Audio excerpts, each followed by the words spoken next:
Hola, el día de hoy les quiero hablar sobre algo que es tanto una noticia actual que va a afectar a todo el mundo y es muy importante para donde quiera que usted esté mirando esto, especialmente si usted vive en el mundo hispano, pero que tiene que ver con una noticia actual que es la situación que está ocurriendo en Estados Unidos y los efectos que esto va a tener a nivel internacional. Ya vamos a hablar en un video aparte cómo esto va a afectar el juego geopolítico entre Estados Unidos, China y cómo se están aprovechando en gran parte los chinos y en parte Irán también con esta situación. Pero vamos a hablar un poco más del mundo hispano en esta ocasión y los efectos internacionales que tiene esto, porque ya se están notando y ya va a haber consecuencias políticas muy fuertes y particularmente en nuestras políticas locales por lo que acaba de ocurrir en Estados Unidos, ya que se viene... Algunos lo van a llamar intervencionismo, otros lo van a llamar presión, pero hay una serie de acciones que van a intervenir en la política local de los distintos países por parte de Estados Unidos en razón de lo que acaba de ocurrir. Lo vamos a ver a continuación. Pero de todas maneras, antes quisiera agradecerle al suscriptor Dr. Diet, que se convirtió en el suscriptor más reciente en decidir hacer un aporte mensual a través de Patreon. Así que muchas gracias, doctor, se lo agradezco. Y gracias a aportes como el suyo y el de otros suscriptores que este proyecto sigue adelante. Y si alguno de ustedes quiere apoyar al canal, abajo en los comentarios hay un comentario fijado por el cual pueden decidir hacer un aporte voluntario único a través de Flow o un aporte mensual a través de Patreon, como lo hizo este suscriptor, o a través de la comunidad de YouTube. ¿De qué vamos a hablar particularmente? Las protestas que están ocurriendo en Estados Unidos. Ahora, ¿por qué es relevante esto? Muchos decían que estas protestas podían votar a Donald Trump, la revolución, Estados Unidos despertó. Y realmente no va a ocurrir eso. De todas maneras, esa frase que aquí en Chile están diciendo tanto Estados Unidos despertó como cuando decían Chile despertó, es algo cierto en Estados Unidos, pero no como se lo están imaginando, porque... Quiero primero hacerle un pequeño contexto histórico para aquellos que no lo sepan. Y yo sé que muchos de los que están viendo esto probablemente son menores de 30 años, algunos menores de 40 y probablemente no lo sepan, especialmente si nunca han estado en Estados Unidos viviendo o si simplemente no han tomado mucho en cuenta la historia de Estados Unidos. Y también especialmente si ustedes son personas jóvenes, de esto solo deberían acordarse de haberlo visto en las noticias, personas como con 70, 60 años, no personas más jóvenes que eso. Es que Estados Unidos, para bien o para mal, tiene revueltas raciales cada cierto tiempo. Esto no es nuevo, yo sé que tal vez les va a sorprender, pero no es para nada nuevo. Hace unos 3 años hubo unas en menor medida también por la muerte de otro negro. En el año 91 hubo unas revueltas muy fuertes en Los Ángeles que fueron muy similares a esta y que hubo tiroteos, personas disparando. Fueron muy conocidos los coreanos en los techos de sus negocios disparando a los que los trataban de saquear, y nuevamente se llamó a la Guardia Nacional, muy similar. Y esta es, digamos, el nivel de protestas con saqueo y podríamos decir casi revuelta más fuerte, aunque no la más fuerte, desde el año 1967. En el año 67, si no me equivoco, hubo 151 revueltas raciales simultáneas en Estados Unidos, en medio de todo el tema de la segregación, etcétera, y saqueos, destrucción, y para bien o para mal, Estados Unidos tiene una historia con este tipo de cosas. En el siglo XIX hubo mucho que eran las revueltas por parte de los irlandeses, revueltas católicas, siempre ha tenido este tipo de problemas. Y aunque a ustedes les sorprenda, siempre se termina de la misma manera y no hace un cambio sustancial. ¿Qué es lo que ocurre y cómo se paran? Bueno, de manera muy similar a como lo está haciendo Donald Trump. Se saca a la policía, cuando la policía no puede salen las milicias privadas, como ocurrió ahora, a defender propiedad privada. Después llega la Guardia Nacional, se suprime, usualmente mueren una cantidad de personas. En el peor de los casos, que en las peor revueltas que había, hubieron cerca de unos 300 muertos, unos 2.000 heridos y unas 80.000 personas presas, y con eso después lo calman por la fuerza generalmente. Entonces esto no va a cambiar mucho la estructura de Estados Unidos, porque no es nuevo y no hay cambios políticos fuertes, porque generalmente con la violencia que se hace la gente se pone en contra en gran mayoría de las marchas que ocurren y no se legitima. Y cuando incluso la policía empieza a colapsar, a diferencia de nuestros países más tercermundistas, en Estados Unidos hay una población altamente armada y milicias privadas, entonces ahí salen las organizaciones ciudadanas a defenderse contra los que protestan, y digamos que ellos son mucho más duros tal vez de lo que es una policía estatal en estos casos. Eso es para dar un contexto histórico. Y quiero que veamos un poco las consecuencias que esto tiene a nivel internacional, pero antes quiero que veamos cómo está desarrollándose los Estados Unidos y por qué yo decía que probablemente esto no llegue a nada. Realmente esto va a generar destrucción, saqueos y controversia, pero de aquí a un par de meses esto ya probablemente esté algo calmado y se va a ver suprimido. Hemos visto como ya está comenzando a haber una serie de arrestos a lo largo de Estados Unidos. Ya vemos que van a unos 4.400 personas que ya han sido arrestadas y se están preparando para ser juzgados. Y a diferencia de de los arrestos que ocurren en nuestros países hispanos, tal vez en Chile, recuerdo cuando fue el tema del estallido delictual el 18 de octubre, había de repente personas que se iban detenidas pero nunca los juzgaban, quedaban libres, y hace poco se aprobó en el Congreso para dejar en libertad a aquellos que fueron detenidos, entonces no pasa nada. Estados Unidos es distinto. Allá, por ejemplo, les voy a contar un caso hipotético de una de estas 4.400 personas. Una joven de unos 20 años que se le arrestó por haber estado encapuchada y lanzarle una molotov a 3 policías. Algo que ustedes, si están en Chile, sonará conocido. Ahora se le está juzgando y está arriesgando y probablemente se le condene por 20 años en la cárcel. Porque Estados Unidos es más duro, digamos, con la aplicación de la ley. Entonces ese tipo de cosas tienen sanciones. Entonces cuando usted ve aquí 4.400 personas arrestadas, no es que los van a agarrar para llevarlos a detenidos y después van a quedar libres. No, probablemente son personas que vayan a la cárcel. Al igual que cuando fue en la década de los 60, el 67, estas revueltas raciales fuertes, hubieron 80.000 personas que fueron arrestadas. Y la gran mayoría de ellos fueron condenadas a cárcel por décadas. Entonces es distinto como es la respuesta. Eso lo tienen que tomar en cuenta. Y ya Donald Trump llamó a que justamente se aplicara la Guardia Nacional a lo largo de los Estados Unidos, y eso tiene consecuencias. ¿Cuáles consecuencias son estas? Que básicamente la Guardia Nacional ya ha logrado contener en distintas partes de los Estados Unidos esta situación, porque se ponen duros y en caso de situación de riesgo incluso se dispara contra aquellos que estén acometiendo sus delitos, especialmente ahora Antifa, que se les declaró una organización terrorista. Lo vamos a ver a continuación. Y además Trump invocó la ley de insurrección de 1807 que permite desplegar al ejército en distintas partes de Estados Unidos cuando hay insurrección. Y de esa manera amenazó a los que son los gobernantes demócratas locales que si ellos no despliegan la Guardia Nacional, que requiere autorización por parte de los gobiernos locales, porque recordemos que Estados Unidos es un estado federal, si no hacen eso, se va a enviar el ejército para controlar la situación. Y digamos que el ejército de los Estados Unidos no es como el ejército de otros países. Estados Unidos es un país que lleva constantemente en guerra por varias décadas. Irak, Afganistán, tropas en Somalia, constantemente. Entonces sus soldados no es que solo sean parte del ejército y les hayan entrenado, como puede ser el caso de Chile. Sus soldados tienen experiencia militar y muchos de ellos han sido, ¿cómo decirlo?, afectados por algunos de los efectos negativos de los combates bélicos. Ya saben que muchas personas terminan con ciertas enfermedades en comportamiento y mentales, terminan afectadas mucho mentalmente, y eso se refleja en los soldados. Entonces si es que el ejército llega a actuar en Estados Unidos, digamos que va a ser bastante duro. Lo mismo pasa en parte con la policía. Vamos a hacer un video aparte del problema de la policía de Estados Unidos, porque esto no implica que ahora todos se enfoquen en esta destrucción y que es injustificable los saqueos y esta revuelta, este estallido delictual estadounidense. No implica que no haya problemas en Estados Unidos con la policía o que haya sido justo lo que le ocurrió a George Floyd y su muerte. Eso es un tema aparte que lo vamos a ver en otro video distinto. Pero ahí justamente se ha controlado y ya se sabe que esto ha generado cierto control. En Washington DC, donde está la capital de los Estados Unidos, ya se controló en gran parte la situación. Se han arrestado muchas personas, van, al menos cuando hice este video, 4.400, y se espera que sigan aumentando y todos esos serán juzgados. Pero esto nos lleva a la segunda parte del video y es la parte importante, cuando alguien dice Estados Unidos despertó.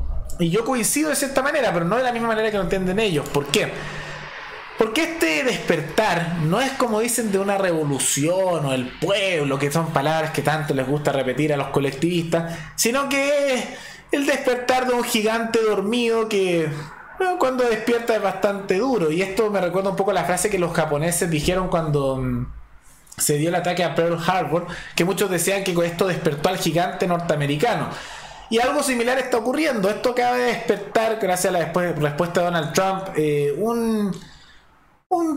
no sé si decirlo un sentimiento, pero sí una tendencia que tienen los estadounidenses y el gobierno estadounidense en particular, y los republicanos mucho, que no se despertaba desde que la Unión Soviética existía. Y este es básicamente el discurso de los rojos nos están atacando, hay grupos subversivos zurdos de izquierda, comunistas, que están generando problemas y hay que luchar contra la amenaza roja. Un sentimiento que fue muy presente en Estados Unidos y que todavía tiene sus secuelas, porque hay un sentimiento muy antisocialista en Estados Unidos y anticomunista, y eso está volviendo. ¿Por qué?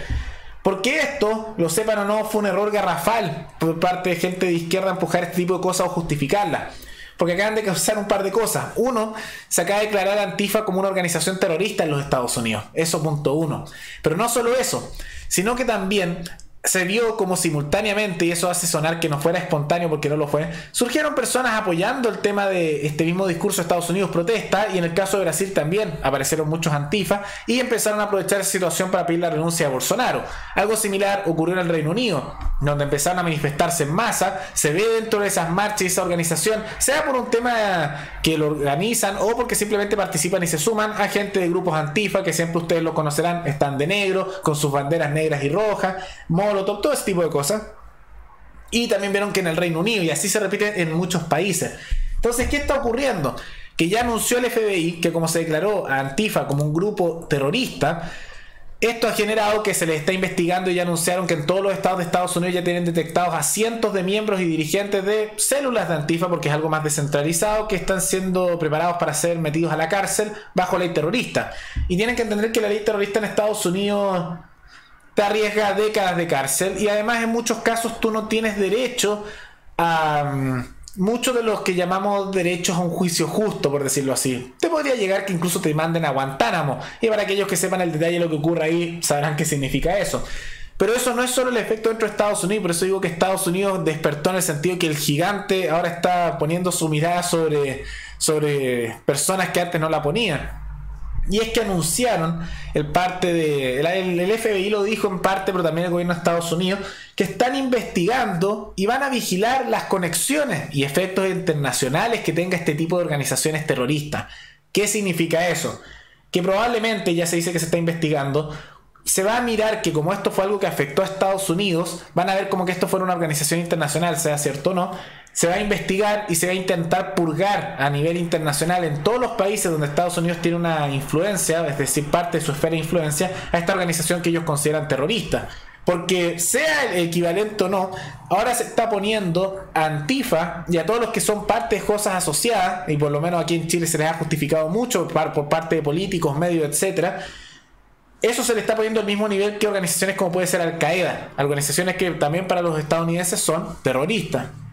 Entonces lo que probablemente vamos a ver en el mediano plazo es que Estados Unidos va a controlar por la fuerza la situación en su país, como lo ha hecho en el pasado. La situación se va a calmar, se van a juzgar a varias personas, y posteriormente, como vieron que esto es algo que les afectó dentro de su propio país, van a empezar a hacer comparaciones. Y por ejemplo en Estados Unidos se ha visto mucha bandera mapuche, mucho simbolismo chileno de cuando fue el estallido, como lo llaman aquí, a la vez que en otros países se ha empezado a replicar, y como usan los mismos símbolos, las mismas siglas, ACAP y las mismas cosas, van a ver que esto fuera algo internacional, y por lo tanto es muy probable que pronto los países, especialmente los latinos que estamos bajo esfera de influencia estadounidense, sientan cierta presión de Estados Unidos para que sus gobiernos locales empiecen a ser duros con Antifa y asociados, porque lo van a ver como una organización terrorista. Y muy probable, si es que un gobierno no lo quiere hacer, Estados Unidos haga lo mismo que hace con todos aquellos que considera que son garantes del terrorismo, y para ellos este tipo de organizaciones son terroristas. Entonces probablemente empiece a actuar de cierta manera la CIA, que sé que la izquierda muchas veces lo usa como algo, un demonio, la CIA se mete en todo, pero es también verdad que la CIA efectivamente interviene en ciertas situaciones, y eso se da. Entonces probablemente gobiernos como el de Chile empiecen a sentir presión de Estados Unidos por eso. El de Brasil no creo, porque ya por su cuenta va a ser duro en esa materia, pero van a empezar a haber presiones, porque ahora se va a considerar eso como terrorista. Y es muy probable que muchos de los que empujaban esto fueron tontos útiles en parte de China, que es el país más beneficiado con esta situación, porque está logrando aumentar su influencia y tomarse Hong Kong sin que Estados Unidos pueda hacer nada. Yo veo que son los más beneficiados con esta situación. Pero lo más probable es que muchos de estos que van a protestar con sus cosas encapuchados y todo, sientan que están en la revolución y están haciendo un cambio para mejor. Pero no es así. Lo único que han logrado con esto, al parecer, es enojar a Estados Unidos. El gobierno estadounidense, como lo ha hecho siempre, va a lograr suprimir esta situación. Ahora probablemente van a ver esto, como lo hicieron una organización terrorista, como una amenaza internacional, y van a empezar a intervenir, no con tropas ni nada probablemente, pero sí con presiones en distintos países para que sea duro cada país con esas organizaciones. Ya que ahora justificar ese tipo de cosas, tal como ocurrió en Estados Unidos, que copiaron exactamente lo mismo como se hizo en Chile, artistas justificando, algunos políticos de izquierda justificando la situación, y los medios como CNN justificando las protestas y los saqueos, eso se va a ver como terrorismo o cómplice al terrorismo. Entonces se da un poco esa situación, lo mismo que pasa con el islamismo o el islam en general. Y es muy probable que los republicanos, esto por un tema político, si son inteligentes, y noto que ya lo están haciendo, van a reavivar con esto esa sensación del temor rojo, de que hay comunistas infiltrados, de que justamente está la izquierda radical metida y que puede estar metido en cualquier aspecto de la sociedad. Y eso, con el miedo que está generando todas estas saqueos y protestas, que incluso gente que estaba a favor de las protestas que hacían no están apoyando, es una capital político muy grande para la derecha estadounidense de volver a meter esa sensación del rechazo y el miedo hacia lo que son la izquierda dura, y cómo es el deber de Estados Unidos a nivel mundial eliminar eso, porque ahora se vio como que esto fuera algo internacional. Entonces, efectivamente, el gigante se despertó, Estados Unidos despertó, pero no de la misma manera que espera la izquierda, porque es muy probable que haya muchas presiones ahora a nivel internacional por parte de Estados Unidos para suprimir fuertemente a las izquierdas locales de distintos países. Vox, de cierta manera, noto que se dio cuenta de esto y ya está apoyando a Trump en esta situación, y dice que efectivamente Antifa es una organización terrorista, y como noto que ya se dan cuenta de esto mismo que estoy diciendo, que creo que no lo van a decir en voz alta, están tratando de vincular a Podemos, que es el partido, podríamos decir, de más izquierda, de izquierda radical en España, con esta situación. Porque cuando los estadounidenses empiezan a intervenir, digamos que va a haber presiones y todos los que estén asociados van a sufrir ciertas consecuencias negativas. Esto, para todos los que tengan un rechazo a la izquierda en general, va a ser muy bonito, muy positivo para ellos. Para aquellos que sean de una izquierda más radical, se les vienen tiempos bastante oscuros y peligrosos, muy similares a lo que ocurrió en la Guerra Fría en los países latinoamericanos, porque estamos entrando en una cierta guerra fría entre Estados Unidos y China. Y el más beneficiado a nivel mundial con esto es China, porque a todos los que son países latinos esto les va a hacer feliz si usted es de derecha. Pero esto no tiene beneficio a nivel internacional para Estados Unidos, porque Estados Unidos va a tener que gastar más recursos en un área que antes no enfocaba, porque Estados Unidos ignoró mucho esta situación hasta que ocurrió ahora, y al menos han dicho ciertas figuras del gobierno que están viendo también la cercanía con el caso chileno, si es que están conectados, puede que recibamos visitas estadounidenses pronto, de asesores o cosas por el estilo. Y los más beneficiados son los chinos, porque Estados Unidos va a tener que gastar más recursos en el mundo hispano para ver esta situación, va a enfocar más de sus recursos en la zona de influencia local, y ya se ha visto como ahora, debido a esto, está perdiendo influencia en Asia, ya que se ha visto algo debilitado al tener que combatir esto dentro de su propio país, Estados Unidos, y ahora verlo en el mundo hispano. Y China está aprovechando esta situación para tomar control sobre Hong Kong y aumentar su influencia en la zona. Es todo parte de un juego geopolítico mucho más grande. Pero veamos cómo se desarrolla la situación. Se vienen tiempos novedosos. Yo creo que vamos a volver a ver el regreso de algo muy similar, no al macartismo, no tanto como eso, pero sí una mentalidad más de guerra fría. Y para todos aquellos que pensaban que en los tiempos modernos, en el siglo XXI, las cosas habían cambiado, que ya no es igual que el siglo XX, que esas cosas de izquierda y de derecha habían quedado en el pasado, bienvenidos al siglo XXI, y les pasó exactamente lo mismo que le pasó a los europeos de comienzos del siglo XX, que decían, no, si las cosas han cambiado, ya no somos bárbaros como el siglo XIX, ¿cómo va a haber un conflicto grande? El mundo está prosperando y todo tranquilito. Y después llegó la Primera Guerra Mundial. Es muy similar, a comienzos del siglo siempre hay esa mentalidad de que las cosas cambiaron, que somos distintos al pasado, pero inevitablemente vamos volviendo a las lógicas que son inherentes al ser humano, y estamos volviendo a una especie de lógica muy similar a la que había tal vez en los años 20 a nivel ideológico, en cierta manera, o con ciertos tintes tal vez de los años 40. Entonces vamos a un tiempo muy interesante. Se vienen tiempos complejos, porque en el próximo año probablemente va a haber muchas revueltas, protestas y actos algo revolucionarios, como lo llaman en distintos países, y ahí la izquierda dura se va a sentir como potenciada. Pero posterior a eso se viene una mano muy dura por parte de Estados Unidos y un nivel de supresión bastante fuerte de las ideas de izquierda más radical. No se sorprenda si se empieza a hacer ilegal Antifa y organizaciones similares en distintos países latinoamericanos dentro de aquí a un año o dos. No me sorprendería. Espero que les haya gustado el video. Recuerden que pueden recomendar alguna noticia o entrevista abajo en los comentarios, y nos veremos en el siguiente video. Hasta luego.